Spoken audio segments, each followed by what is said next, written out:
buenas tardes a todos y todas. Vamos a esperar unos 5 minutos que se vaya incorporando más gente y ya iniciamos este encuentro.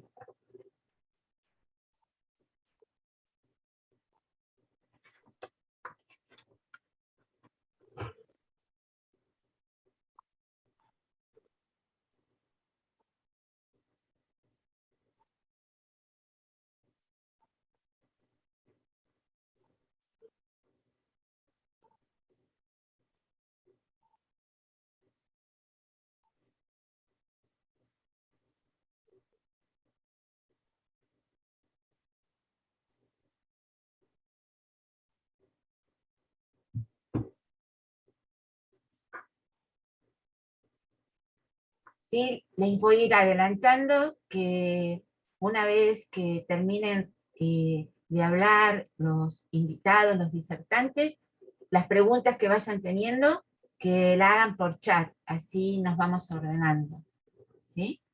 Y el medio de comunicación lo hacemos a través del chat.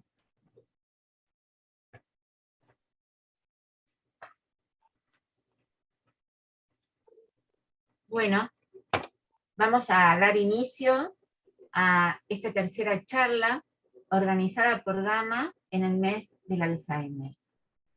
Bueno, para los que no me conocen, mi nombre es Cristina Álvarez y soy la coordinadora ejecutiva de Gama.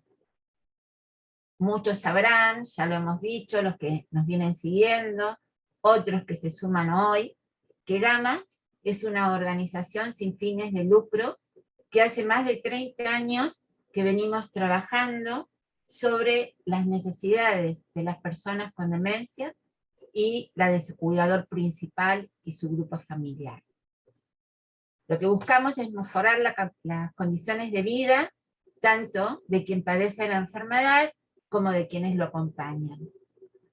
Septiembre es el mes mundial del Alzheimer. Cada año, las asociaciones de Alzheimer y de demencia de todo el mundo, así como quienes participan en el tratamiento, la atención y el apoyo a las personas con demencia, usan sus fuerzas para organizar actos de concientización e información. En la Argentina hay 18 organizaciones distribuidas en diferentes partes del país que nos ocupamos de esta temática. Y este año hemos logrado formar la Red Argentina de Alzheimer con el fin de generar políticas públicas para llegar a los objetivos propuestos de mejorar la calidad de vida. El lema de este año es conocer las demencias, conocer el Alzheimer. Y pretende destacar el poder del conocimiento. La campaña internacional se centra en el diagnóstico, impulsada por los recientes avances y posibles progresos en el tratamiento y la detección. Y al mismo tiempo, se alienta a la gente a reconocer los posibles signos de advertencia de la demencia. Este lema es el que tiene continuidad con el lema del año pasado, que fue Hablemos de Demencia.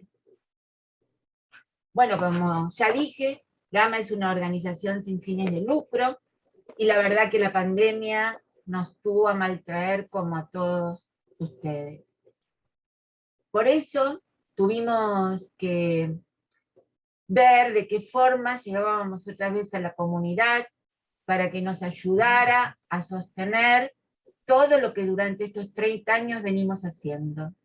Y así surgió, gracias a la ayuda de personas que se comprometen con nuestra institución, se logró realizar la campaña solidaria La vida te puede cambiar.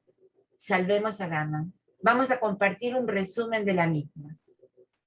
Margarita.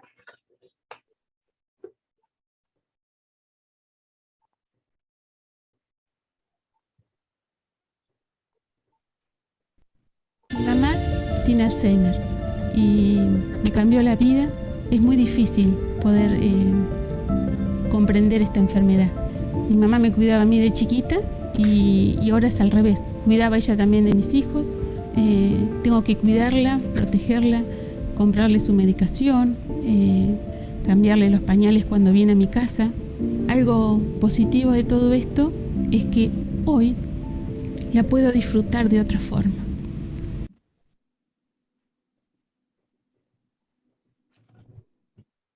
Bueno, una campaña fuerte, emocionante, sensible, y gracias a la misma pudimos, con la participación de familiares y pacientes, salir adelante. Pero también le decimos, sigan ayudándonos, sigan, porque todo lo que ustedes vuelcan en Gama, Gama lo devuelve a través de proyectos, a través de formación y a través de lo que ustedes mismos nos van presentando. En este tercer encuentro hablaremos ¿qué descuidamos mientras cuidamos? Redes de apoyo, emociones y Alzheimer. El mismo estará a cargo de Luciana Alessio. Luciana es licenciada en Trabajo Social de la Universidad Nacional de Mar del Plata, posee un posgrado en Intervención Familiar, es el integrante de trabajo de Gama desde hace 13 años y coordinadora junto a Sebastián Olivera del Grupo de Apoyo para Familiares. Es quien abre la puerta a las familias en la organización y es quien sostiene cotidianamente y con un compromiso inigualable todas las actividades que en Gama desarrollamos.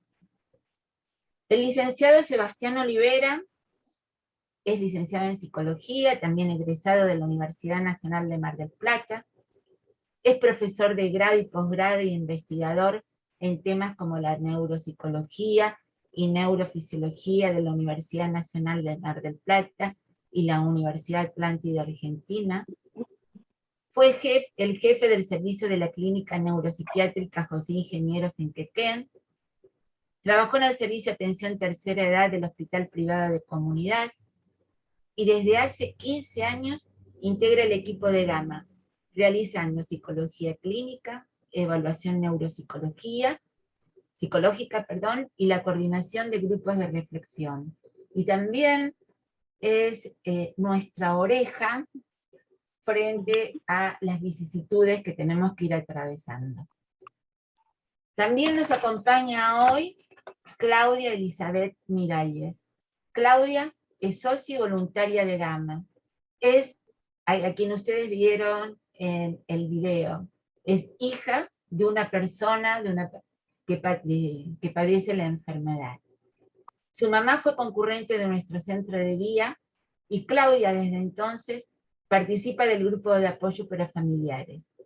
Participó voluntariamente en la campaña y bueno, es una colaboradora permanente. Cuando la llamamos y ella está ahí. Así que la vamos a invitar a que nos dé su testimonio y nos ayude hoy a esclarecer, a dilucidar la charla que hemos programado. Eli. Bueno, buenas tardes y muchas gracias. Mi mamá fue diagnosticada alrededor hace de 10 años con Alzheimer y vivía sola, a 400 kilómetros de distancia.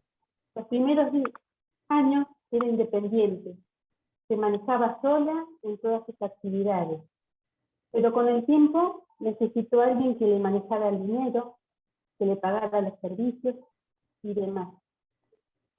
Así que después de todo eso,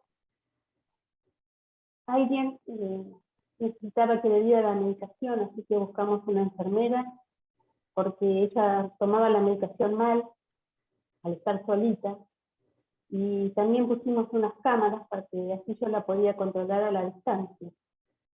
Era la única manera que yo podía cuidarla, para que ella pudiera seguir viviendo en su casa, porque eso es lo que ella quería. Luego necesitó a alguien que le hiciera compañía en las tardes, pero eso no alcanzaba, así que empezaron a hacerle los mandados, la comida, porque ella ya no se preparaba comida o comía lo mismo. Así que también necesitaba alguien que le ayudara a bañarse, porque no se sabía organizar o se ponía la ropa sucia. Y con el tiempo necesitó también alguien que se quedara de noche con ella. Y además tenía toda la ayuda de la familia, pero así ya no podía sostener. Tomé la decisión de traerla a vivir conmigo. Fue muy triste sacarla de su casa de toda la vida. Y ella no sabía que no volvería más. Es una enfermedad que no solo afecta al enfermo, sino también a toda la familia. En el caso mío, a mí me afectó emocionalmente y físicamente. Mi mamá tenía muchos cambios de conducta que se me hicieron insostenibles. Entonces empecé a buscar en internet algún lugar donde ella pudiera estar unas horas. Así es como encontré a Gama. Pensé que Gama iba a ayudar a mi mamá, pero no solo fue así, sino que me ayudó a mí a poder entender esta enfermedad. Como nos pasa a todos, que solo pensamos que son algunos olvidos, pero no es así. Es mucho más que eso. Hay cambios en la persona enferma, como también en la familia que la rodea. Gracias a Gama aprendí que hay que cuidar a la familia, y principalmente el cuidador principal, que es el que está varias horas con ellos o todo el día. Y a no sentir culpa, porque esa culpa no nos lleva a ningún lugar. A pedir ayuda, a delegar y no creerse que podemos con todo. Quiero ayudar a otras personas a que conozcan esta institución. La contención que encontramos en el grupo de familiares, donde nos sentimos acompañados, donde hablamos el mismo idioma, nos escuchamos y nos ayudamos. Somos una gran familia, así lo siento. Es una enfermedad muy larga y de la única manera que se puede llevar mejor es buscando ayuda, ya sea de un profesional, y en Gama encontrás toda esa ayuda, aunque sea muy cruel la realidad. Por último les cuento que tampoco me fue fácil tomar la decisión de institucionalizarla a mi mamá. Yo no quería saber nada, pero estuve muy mal, ya que no podía con la enfermedad, no podía cuidarla más. Tenía muchos cambios de conducta, agresividad, delirios, no dormía de noche. Y eso me llevó a un estrés terrible. Tenía insomnio, taquicardia, ataques de ansiedad, de pánico, hemorroides. Una lastimadura en un pie me duraba días o tiempo, mucho tiempo en cicatrizar. Lloraba mucho y sentía que no podía cuidarla más. Ahí aparecía también la culpa. Con la ayuda de Gama y el apoyo del grupo, saqué fuerzas y busqué un hogar, y la llevé. No les puedo describir lo que sentí.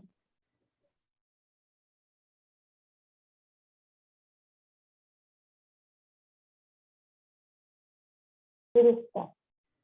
Es parte del tratamiento. En mi caso, sin la ayuda de Gama, no podría haberlo hecho también. Gracias, Gama.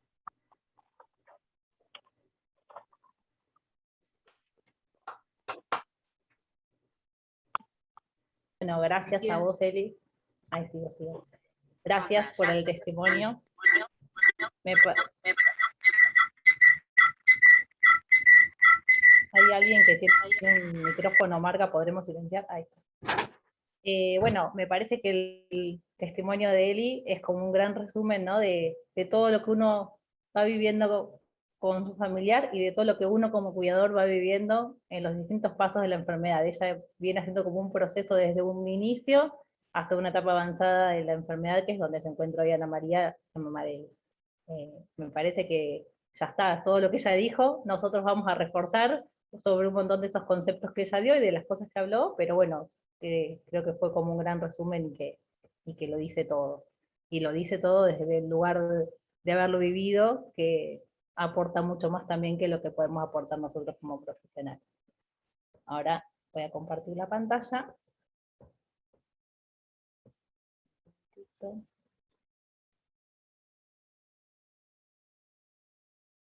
¿Se ve? Sí,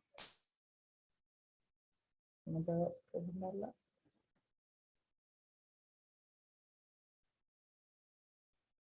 Perdón, pero no puedo poner la presentación.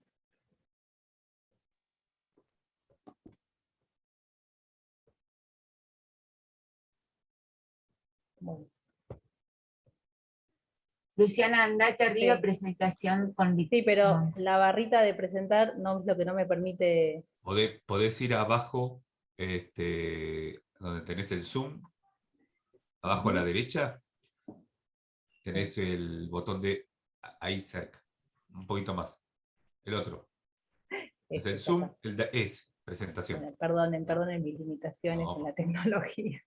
Muy bien. Bueno, ¿qué descuidamos cuando cuidamos? Redes de apoyo, emociones y cuidadores. Arrancamos hablando de lo que es un cuidador. Un cuidador es la persona que cuida, acompaña a la persona con la patología. Por lo general, se divide en lo que son los cuidadores formales y los cuidadores informales. Los cuidadores formales son las personas que contratamos para cuidar durante un periodo de tiempo que por lo general es mucho menor al tiempo que cuidamos nosotros como familiares.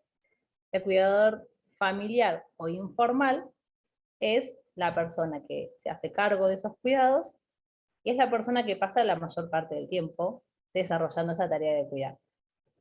Hay estudios y hay investigaciones que hablan sobre que por más que contratemos personas para el cuidado, la mayor parte, o el 70% del tiempo, es el familiar el que desarrolla esta tarea de cuidado.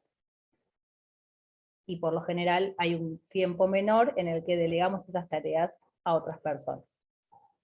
Lo cual no es poco, porque por poquito que podamos hacerlo, porque bueno, ahora vamos a ver que hay un montón de condicionantes que nos llevan a poder contratar o no a una persona, sobre todo lo económico, por poquito que sea, eso ya nos va a generar un alivio. Entonces, no importa la proporción que sea, pero es importante que nunca seamos un único cuidador.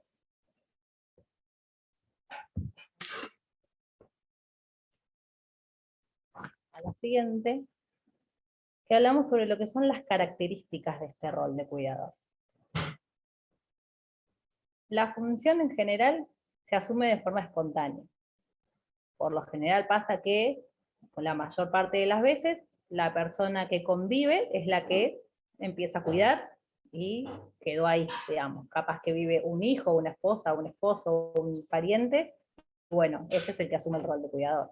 A veces viven solos, como en el caso, por ejemplo, que comentaba Eli, y empezás con alguien que pueda ayudar externo, pero igualmente el cuidador principal es uno, porque uno es el que está contratando, es el que está diciéndole qué tiene que hacer a la persona que contrataste, contratas a alguien para que le dé la medicación, para que le haga la comida, y vos estás organizando todo y estás disponiendo ya de tu tiempo y de tu emocionalmente, físicamente, mentalmente, de todas maneras ya estás ahí, por más que físicamente no convivas con la persona.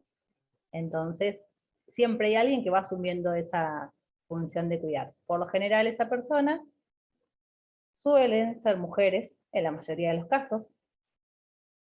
Por lo general hay varios hijos, y hay una que es la que termina asumiendo ese rol, porque es más fácil que vos lo lleves al baño, por un montón de cosas que social y culturalmente el hombre se va corriendo de esa tarea de cuidar, y bueno, es la mujer a la que le queda. Hoy en día es algo que se está mejorando y que apuntamos a que eso cambie y que cualquiera puede desarrollar la tarea de cuidar, y en la igualdad de género tiene que llegar a todos lados, y acá también es donde tenemos que pensar que cualquiera puede desarrollar esta tarea de cuidar. Otra de las características importantes de este rol es que suele reducirse a un solo miembro de la familia. Y acá esto sería como el gran problema, por eso lo puse en la letra más grande, ¿no? A veces vive con todo grupo familiar. Por ejemplo, en el caso de Eli la trajo a su mamá Ana María a vivir a su casa. En su casa vive con su esposo, sus hijas, o sea, hay un grupo familiar, pero la tarea de cuidar no la desempeñó el grupo familiar. Obviamente apoyaron, acompañaron y fueron súper importantes seguramente en este proceso, pero la tarea de cuidar la asumió una sola persona, que fue la hija en este caso. a veces la mayoría de las personas, tal vez, o en grados ya de altos grados de dependencia, viven acompañados, pero por más que la convivencia sea con un grupo familiar, siempre termina siendo una sola persona la que se responsabiliza de la mayor parte de los cuidados. Y en eso, bueno, ahora vamos a ir a lo que son las funciones, pero bueno, eso implica un montón de cosas, y un gran desgaste, sobre todas las cosas. Es una función que perdura por muchos años, también algo de lo que se mencionaba en el testimonio de Eli. Uno asume esta función de cuidar pensando, bueno, yo voy a poder, me voy a organizar, lo hago, pero bueno, ¿cuánto tiempo podemos hacer esto? ¿Cuánto tiempo podemos posponer nuestra vida para atenderlos a ellos? Porque muchas veces uno deja sus actividades sociales, sus actividades hasta laborales suelen ser reducidas para poder cuidar a nuestro familiar. Y eso lo podemos sostener unos meses, un año. Ya cuando empieza a pasar el año se empieza a hacer cada vez más pesado y cada vez más difícil de poder sostener.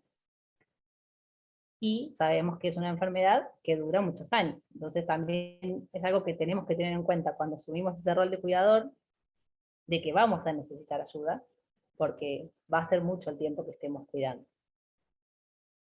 Y bueno, la demanda de cuidados creciente a medida que la enfermedad avanza y aumenta la dependencia. Esto hace que, por lo general arrancamos diciendo yo puedo con todo, porque justamente es poca la demanda, pero a medida que la enfermedad va avanzando, la dependencia va aumentando y el cuidador tiene que estar cada vez más presente. Y llegamos a lo que serían las funciones del cuidador. El cuidador es el que provee de atención y cuidado en todas las áreas que implican a esta persona. Lo que es alimentación, a veces es ver qué comida le preparo, a veces es encargarme de comprarle las cosas para que coma, depende del estadio en el que la persona se encuentre, y tenemos que ver que se alimente bien, porque probablemente sin nuestra asistencia no lo pueda realizar. Lo que es medicación, lo que es higiene, llevarlos a un médico, porque por lo general no van a ir solos, entonces, bueno, la función del cuidador implica un montón de actividades. Detectar nuevos síntomas, agravamiento de la patología, porque el que va a ir al médico y le va a contar lo que está pasando, también somos nosotros, el cuidador, es el que va a ir al médico y le va a decir pasó esto, no pasó esto, está igual, esto cambió, esto mejoró, esto empeoró, bueno, todo eso lo tenemos que ir observando en el día a día, tenemos que ir registrando, tenemos que ir observando todo para ver a qué médico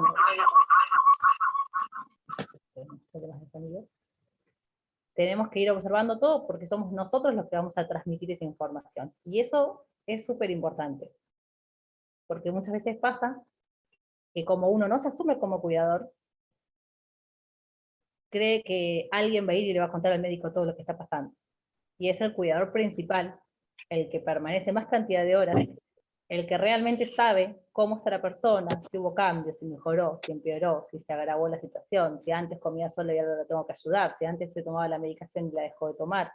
Todo eso lo tenemos que observar nosotros y lo tenemos que transmitir nosotros al médico, porque ellos no le van a ir a contar realmente todo lo que pasa. Y eso es una de las funciones que va generando la gran sobrecarga emocional también. Proporcionar un ambiente seguro.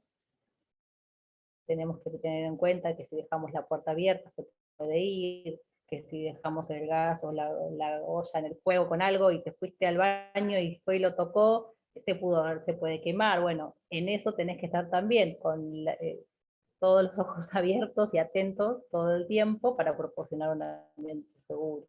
Mantener el nivel funcional del enfermo. Muchas veces desde digamos, la buena intención de mantenerlos activos, estimulados, uno mismo le pasa que exige cosas que a veces la familia se sobrecarga. Vos decís, bueno, mantenerlo activo, pero a veces vos querés hacer algo tranquilo en tu casa y necesitas dejarlo quieto un ratito. Bueno, entonces estás como todo el tiempo entre, bueno, lo hago hacer algo porque lo tengo que mantener activo funcionalmente, tiene que hacer algo, tiene que lavar los platos, lo querés hacer algo aunque sea de la casa, pero después lavó los platos y los tenés que ir a lavar vos por segunda vez porque no los lavó bien. Entonces al final te genera también una sobrecarga extra, porque te lleva una hora que hacerlo lavar los platos a él para después ir y lavarlos vos otra vez, porque no los dejó en condiciones. Bueno, mantener el nivel funcional del enfermo es también una de las cosas que genera ese gran desgaste de encontrar el límite, ¿no? De, bueno, hasta dónde ayudo a mantener esto y hasta dónde, o sea, ¿en quién pienso? ¿En él o en mí? Que siempre estamos como en ese gran dilema. Acompañar en la adherencia al tratamiento, hay que tomar una medicación, se niegan a tomar la medicación, entonces ahí tenemos que intentar de convencerlos de cómo hago para que la tome, le proceso la pastillita, le digo que es la pastillita del amor, le digo que es la pastillita de la alegría, bueno, ¿cómo hacemos? Bueno, todo esto, llevarlo a hacer un tratamiento de estimulación, saben la mayoría de los que han ido a Gama lo que cuesta llevarlos y que se adapten a hacer un tratamiento, bueno, todo esto también es tarea o función del cuidador.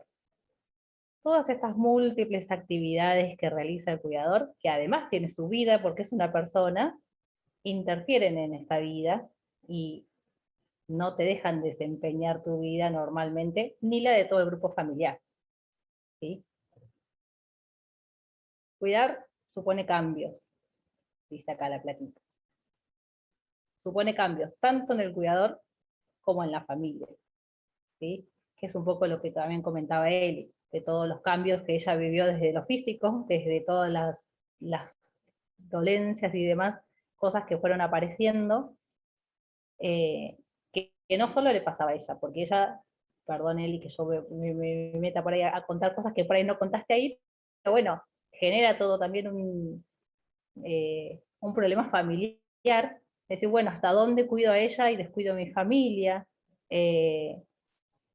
Es algo que afecta a todos, no solamente, digamos, a la persona que cuida o a este cuidador principal, sino a la familia también. Y afecta desde lo físico, desde lo social, porque empiezas a limitar tus salidas o tus contactos con otras personas, porque las otras personas no entienden los cuidados que uno presta, no entienden o no saben cómo tratarla, entonces no podés ir con ellos a un lugar, entonces te empiezas a aislar junto con ellos, entonces lo social también se empieza a limitar.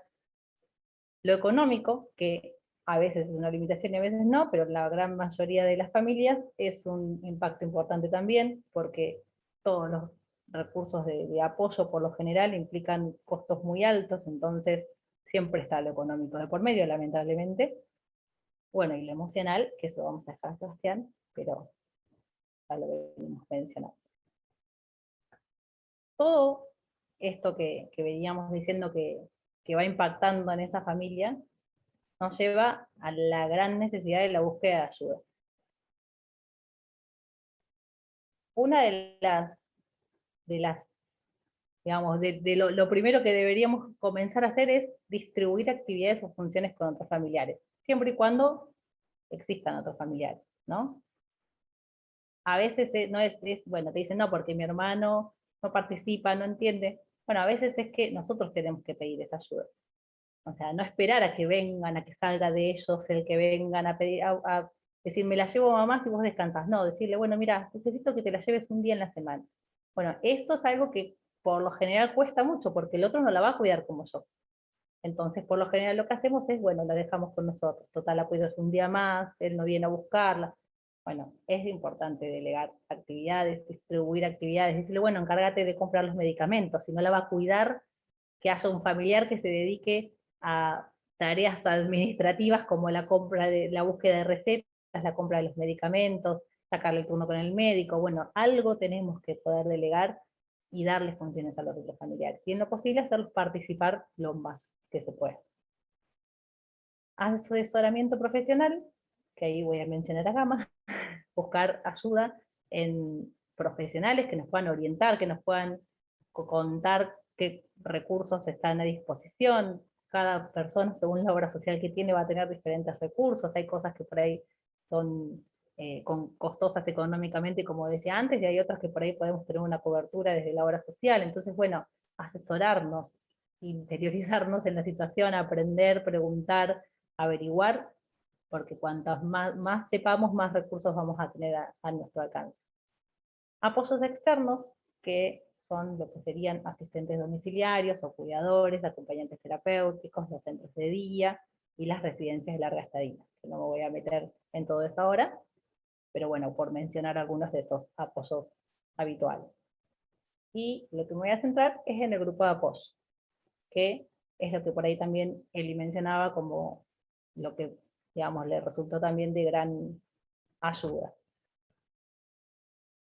Los grupos de apoyo tienen distintas funciones, que serían el apoyo emocional principalmente, el apoyo instrumental o material, que es un poco esto que veníamos hablando bueno, y el apoyo informacional, de tener información, de saber, de conocer, de saber con qué contamos en cuanto a apoyos que podamos conseguir, aprender y lo que es la enfermedad, saber qué es lo que va a pasar, prepararnos para lo que va a venir y poder anticiparnos y poder ir planificando cómo vamos a ir como familia atravesando la enfermedad.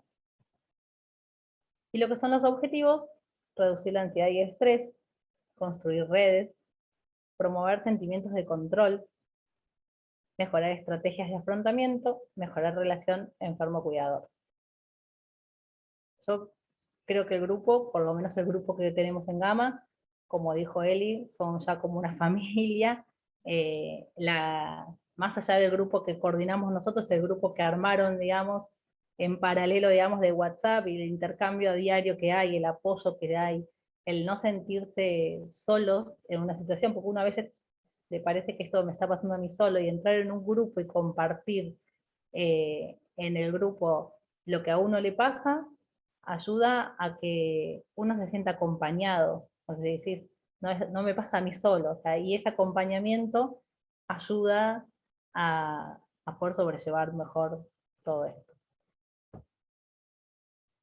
Y acá les dejo una frase para terminar, que no la puedo leer porque me lo tapa acá el Zoom, pero ahí está. Recordemos que somos cuerpo, mente y emoción, y que debemos atender a todas las dimensiones de nuestra persona, en cualquier etapa de nuestra vida, ya que nos permitirá un mayor bienestar físico, psíquico y espiritual. Con esto, les voy a dar el paso a Sebastián.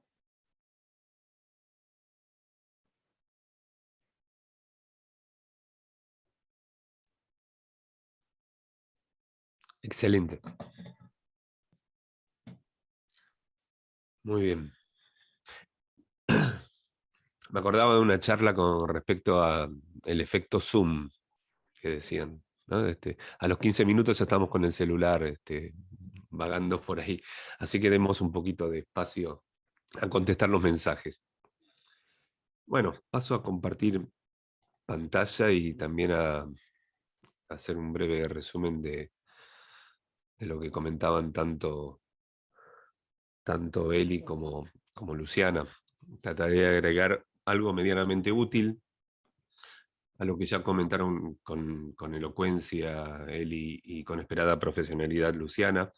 El saber vivencial directo del testimonio de Eli a mí me resuena a todo esto que venimos trabajando de revivir ese proceso de duelo que atravesamos cuando cuidamos. Es una palabra que es bastante utilizada por estos lugares, cuando cuidamos a un ser querido con Alzheimer. Pero también eso nos cuenta algo muy importante, que podemos salir fortalecidos de ello. Y es también, bueno, el trabajo que hemos hecho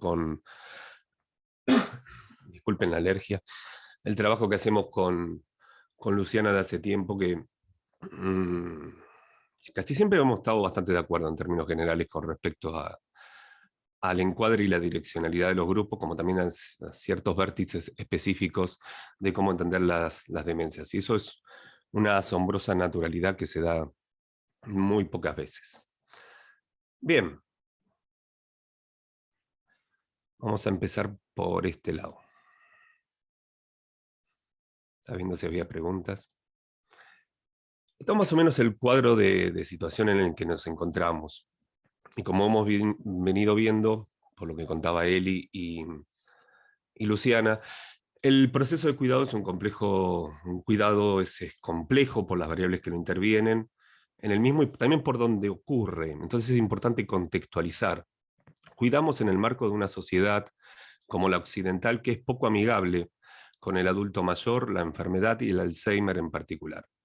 Actualmente es uno de los objetivos prioritarios en las investigaciones quienes estén un poquito al tanto, deben reconocer que aparecen muchas investigaciones que hablan acerca de favorecer las condiciones para crear entornos que favorezcan la satisfacción de las necesidades del paciente y el cuidador. Es uno también de los objetivos prioritarios de GAPA. Conceptos como afrontamiento positivo de la vejez y el Alzheimer no los considero en absoluto utópicos, y si a ustedes les parece que sí, o a algunos sí, yo prefiero pensar que van a ser realidades el día de mañana.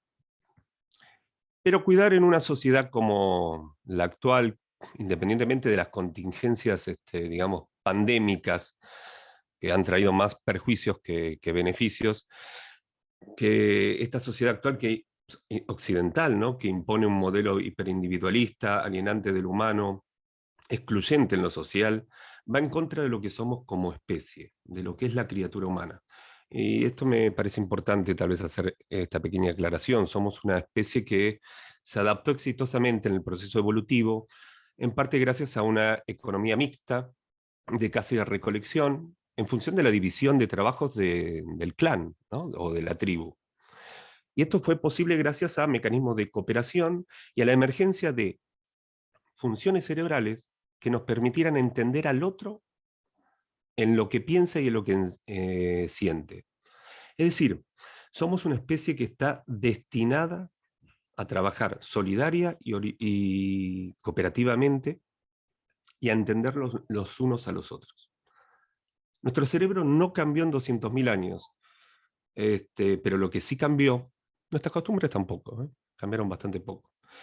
Pero lo que sí cambió, y de una manera pasmosa y con un vértigo atroz, es la distribución de poderes y los modos de producción. Entonces, nuestro pobre cerebro, ¿no?, nuestro pobre cuerpo cerebro, que es lo único que tenemos, no le puede seguir el paso.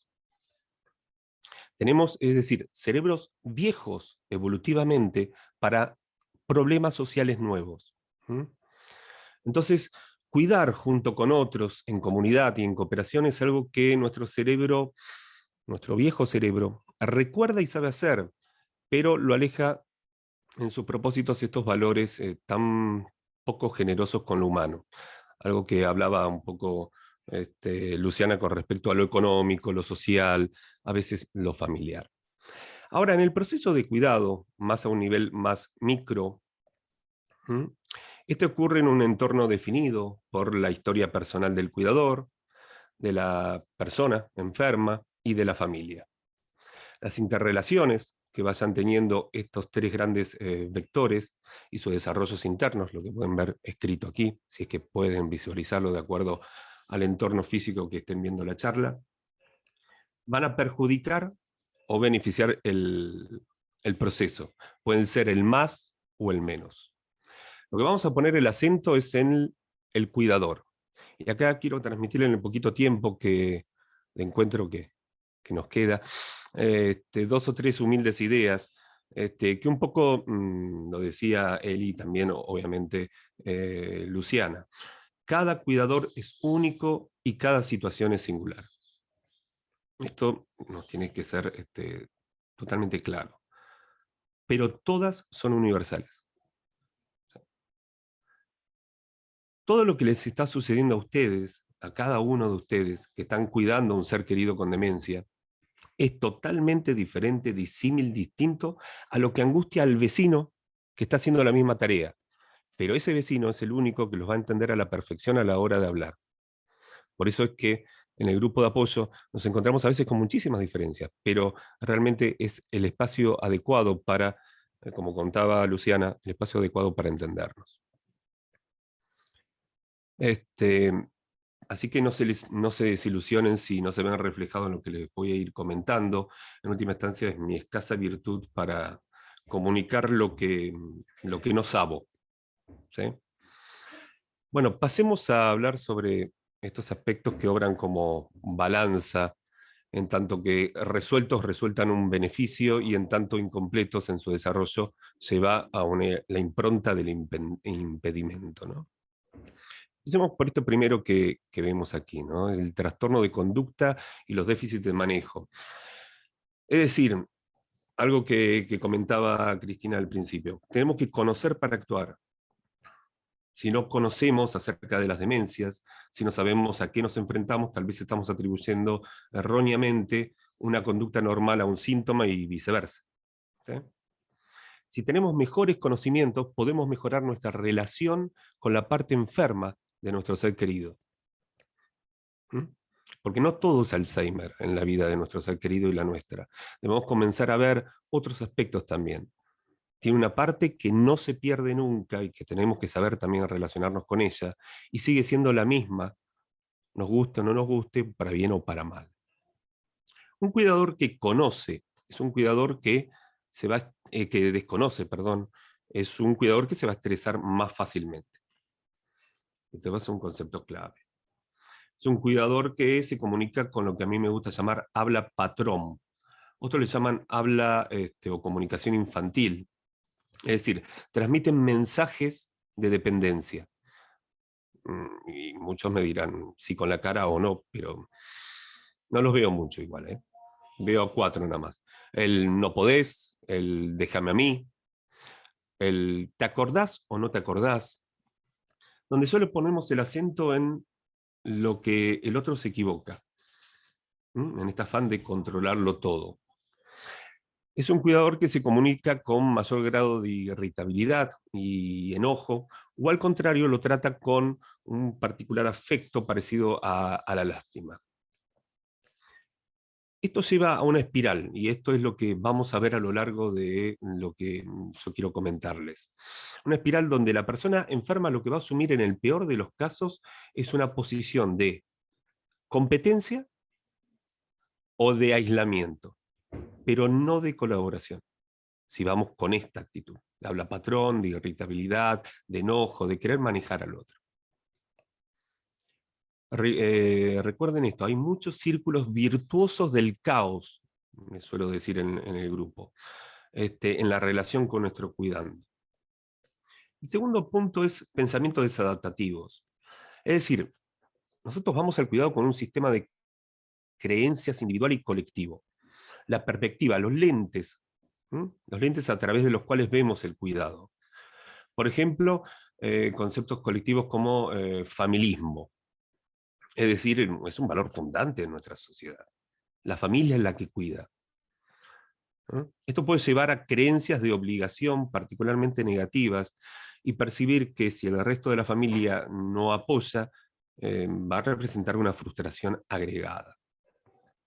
Ya sea de manera real o imaginaria, ojo, porque ahí hay todo un tema de exigencias que lo vemos mucho en el grupo, acerca de los ideales que tenemos de cómo los demás deben comportarse conmigo y con la persona enferma. Sabemos que aquellos cuidadores que están más volcados a los juicios externos o al cuidado por obligación y no porque deseo cuidar, son más vulnerables al estrés. Es cierto también que muchos cuidadores no piden ayuda, como bien mencionaba la dificultad de pedir ayuda, Luciana, por normas culturales. Ella mencionaba que las mujeres generalmente son las que cuidan, entonces la mujer tiene que cuidar. ¿Y quién mejor que yo para cuidar? Es otra de las normas. La realidad es que los cuidadores dejan sus intereses a un lado para cubrir sus propias, porque cubrir sus propias necesidades los deja en un lugar, en un rincón de culpa. El tercer punto es la pérdida de reforzadores, que está relacionado justamente con que el cuidador, al dejar de lado sus propias actividades, refuerza emociones de enojo, de tristeza y hasta de depresión, en tanto que naufraga su proyecto. El proyecto personal es transmutado por el proyecto de la demencia, se suben al barco de la demencia. Por eso tener buenas habilidades, habilidades asertivas, dice aquí, habilidades sociales para resolver problemas que surgen en el cuidado, es protector y fortalece la autoestima. En la medida que tenemos recursos psicológicos, que brindan también los grupos de apoyo, ¿no? Para resolver los incendios nuestros de cada día y procesar lo que el viento se llevó, nuestro yo sale fortalecido, nos autopercibimos más capaces de poder afrontar esa próxima temporada en el infierno. La historia de baja autoestima, trastornos de ansiedad y depresión en el cuidador son factores que van a perjudicar no solo el cuidado, sino que también van a perjudicar al cuidador en tanto que estamos frente a un potencial paciente. Esto del Alzheimer reclama dos víctimas. Con respecto a la no aceptación de experiencias adversas, que tiene que ver con la negación y la no aceptación de lo inevitable. Por ejemplo, negar el diagnóstico de demencia o de sus síntomas es realmente correr contra la realidad. Estos no son buenos predictores de protección emocional. Acá hablamos del cuidador que evita la ambivalencia emocional que produce la enfermedad. Estoy harto o harta. O decirse a sí mismo, ¿no sería un alivio que esto terminara? Esto lo escuchamos mucho. Tener un espacio donde trabajar estas emociones es protector, dado que es normal que sintamos esta ambivalencia entre cuidar y querer salir corriendo. Pero nuestra exigencia moral obviamente no nos lo impide. Pero es normal esta lucha interna. Tenemos que tomarla realmente como normal. Si no la expresamos en el lugar adecuado, el costo va a ser enorme. Por ejemplo, vamos a tener una situación de desgaste por exceso de empatía, tanto comprender al otro, tanto comprender a los demás, realmente vamos desgastando nuestra maquinaria. Por eso los cuidadores tienden a ser más vigilantes, supervisores, se anticipan, duermen con los ojos abiertos, desarrollan una hiperactividad que se traduce en cambios fisiológicos como presión alta, taquicardia, ritmos circadianos incompletos, es decir, cambios corporales que nosotros llamamos emocionales y a veces trastornos emocionales. ¿Por qué? Porque el teatro de las emociones es el cuerpo.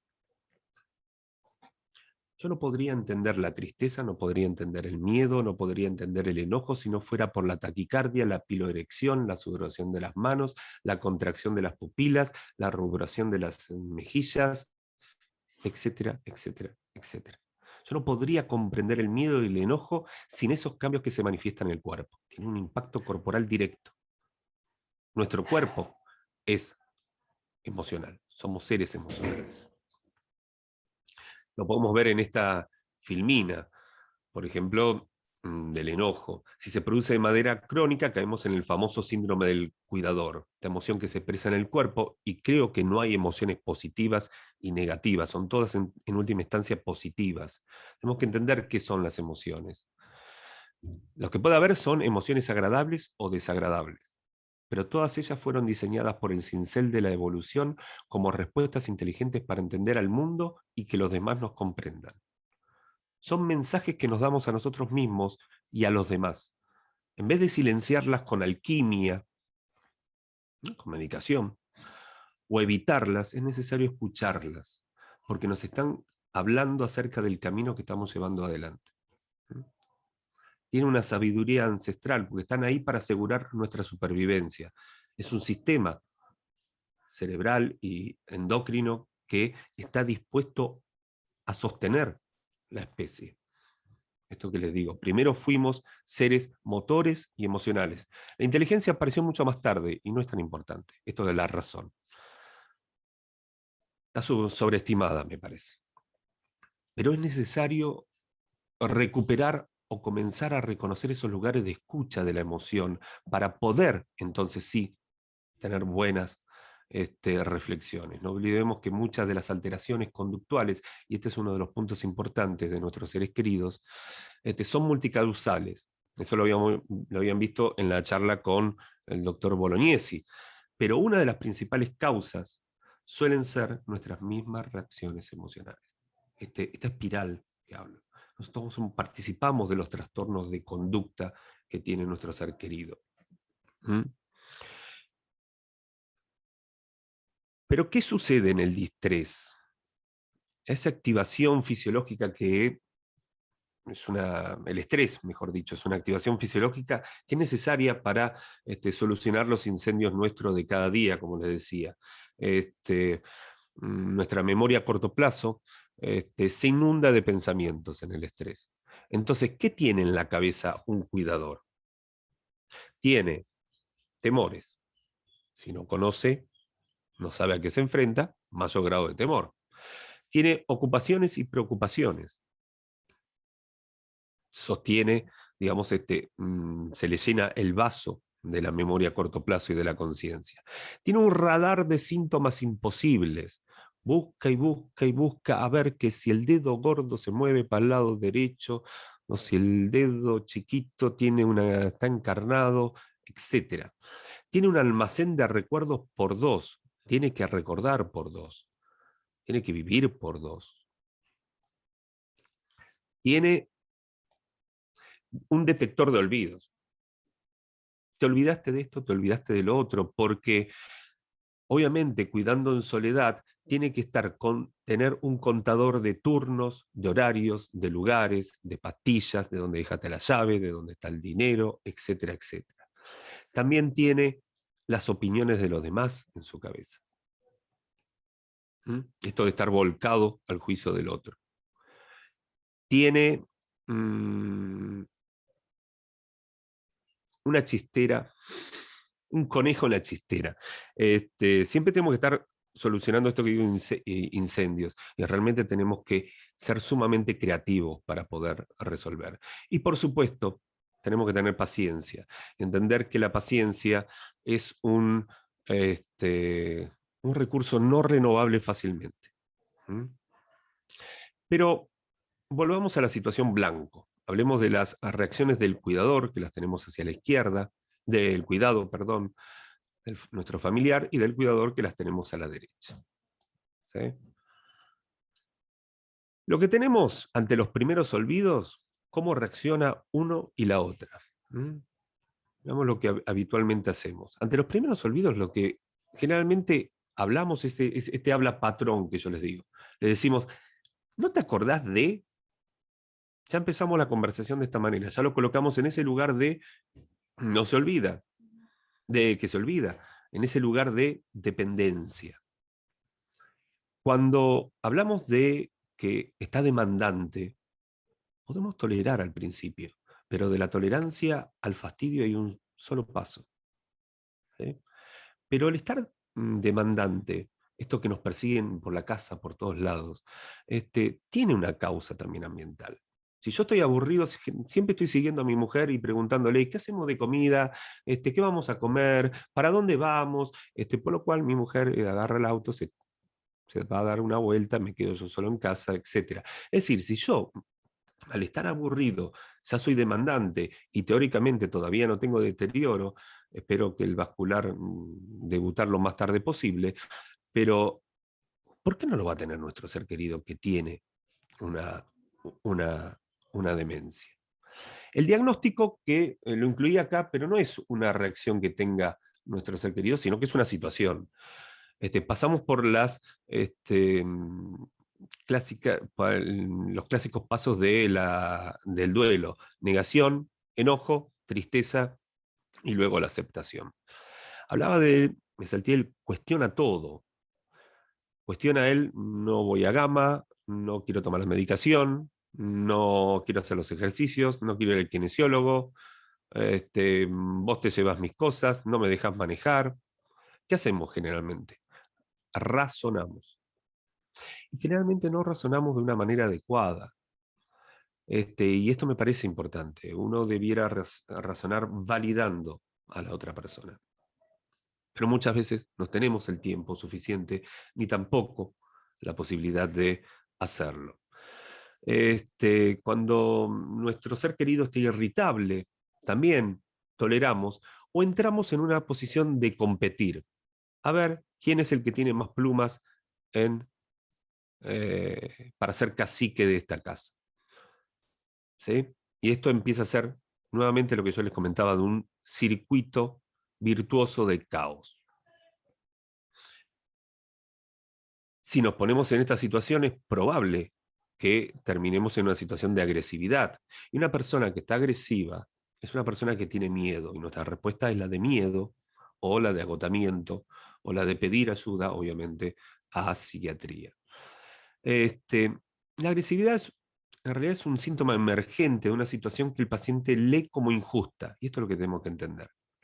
Cuando le digo que tiene un desencadenante. El paciente está leyendo, ser querido, lee que hay de alguna forma, una situación que es injusta para él mismo y trata de restablecer el equilibrio. Los trastornos de conducta expresan las necesidades del momento o conflictos escondidos bajo la alfombra durante décadas que no fueron resueltos y que surgen ahora en un contexto de deterioro cognitivo. Algo está pidiendo en esa agresividad, algo está pidiendo en esa irritabilidad, en el cuestionar, algo está pidiendo en la demanda, pero no logra decirlo de una manera adecuada. Porque los mecanismos de comprensión del paciente, del mundo, se encuentran alterados. Entonces nosotros podemos estar manteniendo esta situación muchas veces, o el entorno mismo, mantener el síntoma. Si una persona enojada le pedimos que se calme, esto lo hablamos mucho en el grupo de apoyo, si le pedimos que se calme, lo único que logramos es que se enoje más, porque al pedirle que se calme lo estamos desautorizando, en vez de comprenderlo. No estamos empatizando. Para empatizar hay que armarse de mucha paciencia, centrarse, ser un ombú, abrazarse con el cosmos y el universo y enojarse con el otro. Enojarse a favor del otro. Yo también estoy enojado con lo que vos estás enojado. Entrar en sus motivos, pedirle, preguntarle qué es lo que enoja y enojarse con esos motivos, que a veces son muy simples. Y desde ahí sí, llevarlos a una situación de calma, que entiendo que no es una tarea fácil, pero que es necesaria muchas veces. Lo que se van dando cuenta, espero, es que las reacciones de una parte y la otra se complementan. Es más, se completan, diría mejor. En un círculo, como les decía, virtuoso, que solo mantiene el síntoma y lo hace eterno. ¿Cuántas cosas que hacemos que no cambia mucho el panorama? Pónganse a pensar cuántas cosas que estamos haciendo que no cambian la situación que estamos viviendo, sino que a veces lo empeoran. Observado de nuestro cansancio y que nos devuelve una imagen nuestra de que no sabemos, de que no somos capaces de manejar, o de que no hay nada más que hacer, que es un callejón sin salida. El síntoma, para las artes médicas, está en la persona, pero el síntoma en realidad es una relación social que se establece para solucionar algo que obviamente no se soluciona del todo en su cuestión central. Se puede silenciar con alquimia, con medicación, pero porque es necesario. Hay que restablecer un equilibrio químico a nivel neurológico. Porque hay un sistema neurológico que está sufriendo, pero en realidad el síntoma es expresión de un sistema de relación biológico y social que está sufriendo y que no se entiende del todo. Por eso nosotros proponemos a los cuidadores que cuiden no solo su cuerpo, sus emociones y sus relaciones. En definitiva, es no perder de vista nuestro proyecto de vida. No todo el proyecto es el cuidado. Si bien gran parte lo es, también hay que dar lugar a nuevas actividades, incluso relacionadas con la enfermedad, como los grupos de apoyo y las relaciones que se crean en él. Dar lugar a nuevos estímulos. Sí, es cierto, todo eso en un contexto de pérdida. Y por lo tanto, quiebre de un proyecto. Mi vida ya no es la misma, mi ser querido no es el mismo. Se estaba realizando un proyecto de vida que se quiebra con la enfermedad. Pero la pregunta es, ¿dónde colocó toda la energía y el cariño que antes colocaba en esa relación que lentamente se va apagando? En parte en la tristeza, claro, ¿no? El duelo. Pero luego, ¿cómo sigo? A veces me dicen, pero ya no está esa persona que me quería. A veces pretendemos, y es muy cierto, llorar lo inevitable. ¿Y si invertimos la fórmula? Y si en vez de decir, ya no está la persona que me quería, digo, ¿dónde coloco yo todo el cariño que tengo para dar, que ahora queda libre?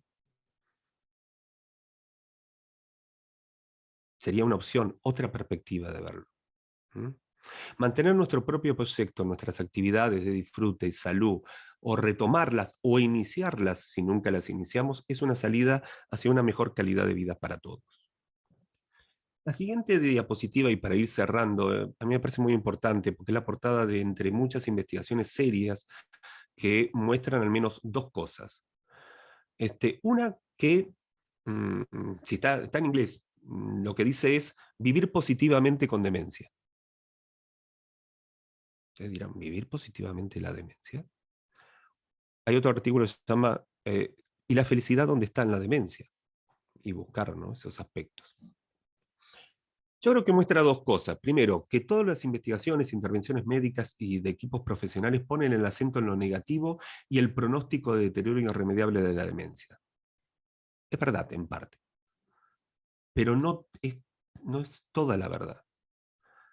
Al ser lo más dicho en la literatura o en lo que dicen los médicos, es lo que más, o los psicólogos, o lo que sabemos todos, que es una enfermedad al momento incurable, es lo más creído, y por lo tanto genera un efecto de sentido que se cristaliza en una pena enorme y en una desesperanza aún mayor para la familia y el paciente. En lo profesional, lo único que esperamos cuando evaluamos o estamos con el paciente es tratar de darle la mejor calidad de vida, pero esperamos que haya una declinación. Lo segundo, ¿qué calidad, con respecto a la calidad de vida de los mayores? ¿Qué es la calidad de vida en los mayores? Es así, fíjense. El bienestar de las personas o la calidad de vida, que es un concepto multidimensional del cual puede hablar muchísimo Luciana y Cristina, que lo ha estudiado muchísimo. El bienestar de las personas con demencia es el resultado directo de la calidad de relaciones que mantienen con quienes les rodean. Es así, en gran parte. Lo que ponderan paciente y familia son dos cosas distintas. Esto es muy interesante de verlo en las entrevistas, que tanto vemos en Gama como en espacios privados, particularmente yo. Yo le pregunto al paciente cómo se siente y me dice bien. Es decir, me siento bien, no estoy deprimido, no estoy angustiado. Son adecuados interlocutores, ojo, hay que tener cuidado con esto. No hay que desestimar la palabra de la persona con demencia. Podrán carecer de cierta conciencia de enfermedad, pero en estadios leves y moderados son adecuados y correctos informadores de sus estados de ánimos. Y están bien, en el sentido de calidad de vida, si tienen buenos vínculos con allegados, familiares, si tienen un buen entorno. Por eso cuando entran en Gama es como que florecen muchas veces, porque vuelven a tener un entorno en el cual se sienten aceptados, se sienten bien, se sienten útiles, que hacen nuevas relaciones, etc. Si tienen un entorno donde satisfacer sus necesidades personales, y también si más o menos pueden seguir llevando la vida que llevaban, entonces van a estar bien. Y lo mismo esto es para el cuidador. Ahora, la familia, una vez que sale el paciente y entra la familia en la entrevista, comprensiblemente agotada, uno la nota, solo relata, se olvida de esto, se olvida del otro, dejó el portón abierto, no me hace caso, no quiere tomar la pastilla, está rebelde, todas las dificultades cognitivas y conductuales. Yo les aviso que no es todo memoria en esto. Lo más incapacitante de la demencia son las apraxias y el déficit de las funciones ejecutivas. Si fuera la memoria solamente, no sé, yo con un Power más o menos me las arreglo y tengo bastante déficit de memoria. Fíjense que hay un desencuentro en lo que busca el paciente y lo que busca el familiar. Y este desencuentro es muy importante para resolver en la reflexión personal diaria o con la familia o en espacios terapéuticos, grupales e individuales. Esta es una de las ofertas que ofrece Gama y está bueno reflexionar sobre esto en lo sucesivo. No sé si les parece. Les dejo, por último, una viñeta sobre el cuidado diario que refleja, creo que claramente, lo que diariamente transitamos todos juntos. Es una señora que está sentada en un banco de plaza, un señor que está al lado, y le dice la señora: gracias, no te molestes, seguro que tenés cosas mejores que hacer que acompañar a una vieja como yo. Y el señor le dice: no es ninguna molestia, se lo aseguro. Nos sentaremos en este banco y esperaremos. Y Miguel, como cada mañana, se sentó junto a su madre esperando a un hijo que jamás estuvo tan cerca. Esto es lo que yo a veces refiero a validar lo que el paciente dice. No de decirle: no, no, tu hijo soy yo, tenés que verme, tenés que reconocerme. Tenemos que seguir. Esta es una buena forma, tenemos que seguir el razonamiento. Esta es una buena forma de empatizar. La otra es una violencia simbólica, si se quiere. A veces sí tenemos que orientar, no cabe la menor duda, pero en otras ocasiones es importante no deslegitimizar lo que está buscando y sintiendo la persona. ¿Sí? Por mi parte, dejo por acá, abrimos para preguntas que contestará Luciana, no yo. ¿Me Espero permiten? que... Yo Sí, quería por ahí introducir que la importancia de cuando reciban el diagnóstico, saber que el que tiene que incluirse en el abordaje de la salud no es solo la persona con demencia, sino también el grupo familiar y acompañar el equipo de salud con informando, dando conocer el estado de salud, hacer los controles médicos periódicamente al cuidador principal. Por eso nosotros desde años venimos luchando para que se reconozca en el plan médico obligatorio los diagnósticos y tratamientos diferenciales para las personas con demencia y para sus cuidadores. El poder del cuidador participar de un taller de pintura para que pueda respirar en esta función de cuidar, también debe estar contemplado dentro de las políticas de cuidado. Y es un derecho que le asiste al cuidador. Y para sintetizar un poco, porque no me puedo quedar callada, quería por ahí reforzar cosas que se dijeron acá y que me parece muy importante que se empoderen, que la puedan mamar, que la puedan pensar y pensarse.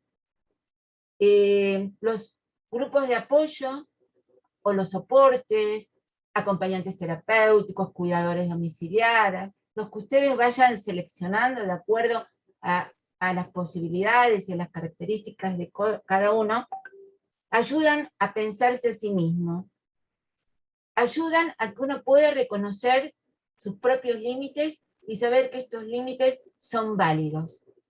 No son los cuidadores superpoderosos, ni los cuidadores abandónicos porque delegan algo. Por eso es tan importante reconocerse en las propias limitaciones. Identificar los apoyos que existen es reconocer qué es lo que es viable para cada una de las situaciones en las que se está viviendo y el momento, el contexto y en el momento en que se está atravesando por en qué estadio de la enfermedad se encuentra. Saber delegar y pedir ayuda también permite fortalecerse. Y entender que los apoyos nos permiten aprender a cuidar y cuidándonos, y transitar con mayor alivio el proceso que esta enfermedad nos impone. Permite hacer un cuidado reflexivo, pensado y con mayor armonía, con un mejor bienestar, que creo que Claudia lo dijo muy bien al finalizar hoy, cuando dijo que hoy está tranquila, que puede cuidar tranquila. Y eso es lo que tenemos que apuntar, a llegar a cuidar tranquilas y cuidando nuestra salud, que es fundamental. Bueno, hay algunas preguntas, no sé si las pudieron ver, Seba y Luciana, en el chat. acá, esperando. Sí, habría que organizarlo, pero hay algunas que son, digamos, acompañamientos de lo que íbamos comentando con Eli y Luciana, ¿no? Sí. O sea Por que, ahí Nora nos dice que creo que uno sigue poniendo el amor en su familiar dementizado, tal cual, cambia obviamente esa relación, pero el amor es el hilo con el que hay que continuar esa relación. Se estoy pueden olvidar de muchas cosas, pero del afecto no. totalmente, creo que estará de acuerdo con lo que estaba diciendo entonces, Nora. Esta cuestión de seguir, obviamente, no todo es Alzheimer, ¿no? Y que hay la memoria emocional sigue estando muy activa. Si bien también se olvidan de ciertas emociones, ¿no? Como de reconocer la tristeza. Es interesante eso. Los pacientes suelen, sobre todo en estadios moderados y graves, el olvido también llega a funciones emocionales, no reconocen estados de tristeza, pero sí reconocen la sonrisa, que es lo primero que reconoce un niño. En esta cuestión nosotros lo hablamos de retrogénesis, vuelven a estadios fundamentales de la constitución del mundo interno. Pero la emoción, digamos, el fundamento de la persona sigue estando ahí. Isabel está compartiendo pantalla. Gracias, Isabel. Menos mal que era esa pantalla y no otra. Andás a ver. Podría haber sido peor el tema. Pero Hay estoy otra totalmente de acuerdo. pregunta, hay otra Hay otras. pregunta de Mónica. ¿Deterioro cognitivo y conductual es el comienzo de la demencia? Es interesante, la uniría con la anterior, que dice Alzheimer y demencia son sinónimos. Sí, Tenemos que discriminar.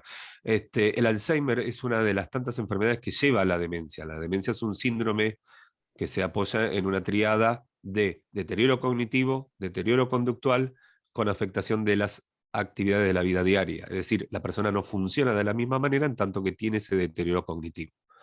¿Sí?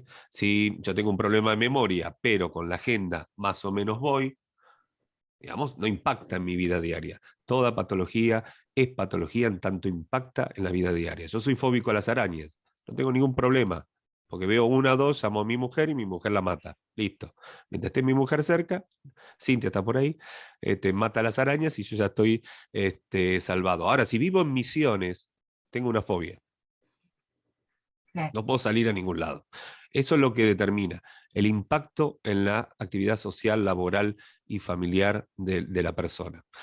Entonces, el Alzheimer, teóricamente, en la mayoría de los casos, lleva a la demencia. Exacto. Y el deterioro cognitivo y conductual es el comienzo de la demencia, por supuesto, claro. Empieza con deterioro cognitivo o emocional, a veces con una leve apatía, con problemas de memoria o con problemas en otras áreas cognitivas. De manera muy leve, porque tiene una instalación insidiosa y progresiva, si es por lo menos Alzheimer. Así que lo que dice Mónica, sí, mi respuesta es esa. No sé Karina si nos dice que es muy duro ver sus ojos y no encontrarlo, que no te reconozca, pero te agarra las manos con cariño como si te reconociera. Es una controversia, experiencia como familiar, mi papá. totalmente. Incluso el contacto físico y el contacto a través de la voz en estadios muy avanzados es lo que muchos estimuladores y se promueve de los estimuladores que sigan tocando los familiares a su ser querido, que lo toquen, sobre todo como tocarían a los bebés. No sé si se acuerdan, las que han sido madres, este, tocan en las mejillas, en la frente, en los brazos, ir tocando esos lugares sensibles que la persona va a reconocer de que está siendo cuidada en algún punto. Tal vez no sepa con quién está, pero sí que va a saber que está siendo cuidado. Y esa relación del lado del cuidador es muy dura, porque del otro lado tal vez no encuentra a quien era. Pero la idea es guardar esa persona con sus errores y con sus virtudes en nuestra memoria, mm, sí, guardar ese vínculo, recordarlo. Bueno, y voy a agregar, Facundo también nos dice que en el caso de un acompañante terapéutico, considera que debería reforzar su parte psíquico-emocional para no trasladar algún tipo de frustración a su círculo familiar. ¿Con algún tipo de terapia? Dejo la consulta para el final. No, quisiera leer, me quedé... Fíjate, Facundo Gabriel Azar, que es el nombre. Por lo que entiendo, si el acompañante terapéutico necesitaría algún aporte psicológico para él, para poder llevar la tarea, su terapia. Como acompañante terapéutico, como psicólogo, como profesional de la salud, todos necesitamos un espacio de reflexión y también de cuidar nuestra salud. Obviamente que sí. Si no, podemos estar trasladando nuestros propios conflictos personales a otras personas o no estar viendo nuestros, en los demás problemas que son nuestros. Me acuerdo de un viejo psiquiatra que le gustaba mucho ciertas bebidas, que decía, pero tomar 4 botellas de vino no es tanto, está muy bien usted. Así que tener algún espacio de reflexión, algún espacio terapéutico para el propio acompañante terapéutico, obviamente que les va a servir no solo como formación, porque la herramienta de un profesional, más aún en la salud mental, es la personalidad. Completar esa formación en la personalidad va a hacer que sean mucho más flexibles, dúctiles y cabales a la hora de trabajar. Bueno, hay muchos agradecimientos, así que nosotros también agradecemos. Debiera ser nuestro el agradecimiento de que estén presentes. Les quería contar, ahora voy a pasar chivos. Les quería contar que el 21 de septiembre vamos a presentar un libro que escribió el secretario de Cultura, Carlos Balmaceda, para su madre, que se llama Mi Mamá, y Stephen Hawking, que la mamá tiene Alzheimer, y Carlos se sumó a nuestra campaña para recaudar fondos y dona toda la primera tirada de esta primera edición para Gama. El libro es conmovedor y va buscando a través de historias de vida transitada tanto por la madre como por el hijo, van en búsqueda de recuerdos, trabaja lo que sería la técnica de la reminiscencia. Y es la forma de sostener a su mamá en su propia biografía, en las cosas vividas. ¿Mm? El libro nos va a ayudar, es recomendable realmente para todos, es muy ameno, y bueno, sepan que comprándolo están ayudando a Gama.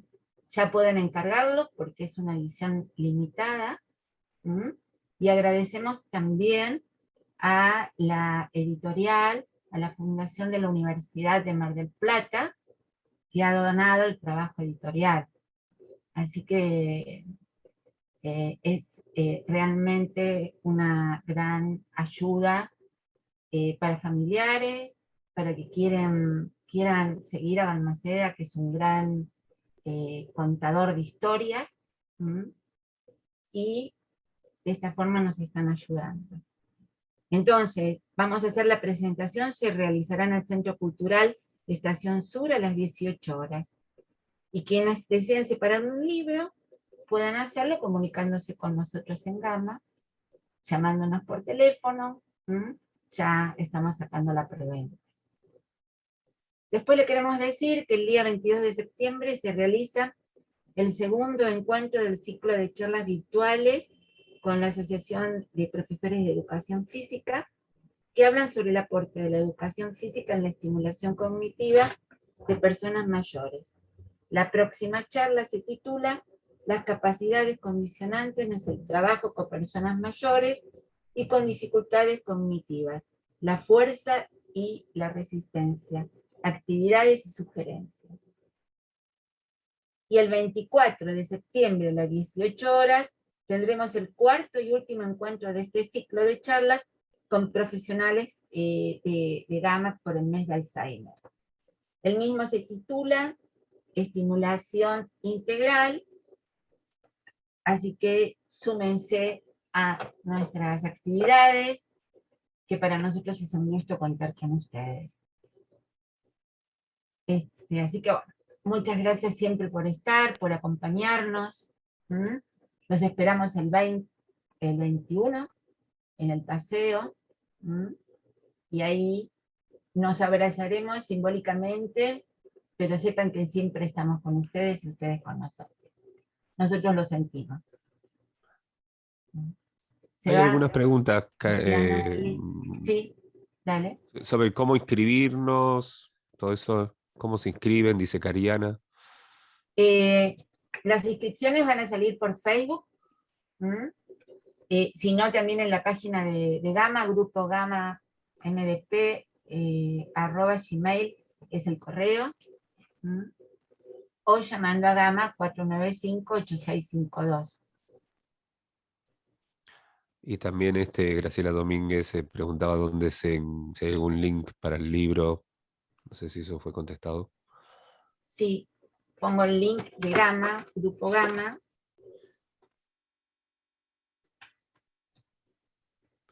El correo. Perfecto. Ahí lo dejé. Tienen Instagram también. Estamos en Facebook. Y creo que nada más. Y en YouTube. En YouTube, tenés razón. No sé, bueno, muchísimas gracias por estar hoy, que es un día hermoso de sol y que ustedes hayan decidido pasarlo con nosotros.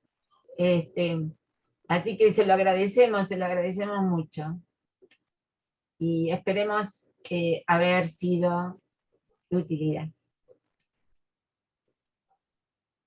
Muchas gracias a todos. Luciana, ¿querés decir algo?